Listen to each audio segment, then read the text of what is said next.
Bizim evdə pizza çox sevilir. Mən də tez-tez hazırlayıram. Pizza sevərlər bu resepti çox bəyənəcəklər. Çox incə və ləzzətli alınır. Xəmir üçün bizə lazım olacaq 2 stəkan iluq su, 1 çay qaşığı şəkər tozu, 1 xörək qaşığı quru maya, 1 çay qaşığı duz, 6 xörək qaşığı duru yağ və 5 stəkan yarım da un.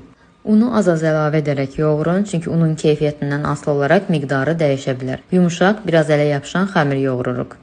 Xəmiri 1 saat mayalanmağa qoyuruq. Mayalandıqdan sonra isə mayanın qoxusu çıxması üçün biraz un əlavə edib xəmiri yoğurdum və 3 kündəyə ayırdım. Yenidən bir 10 dəqiqə daha mayalandırdım.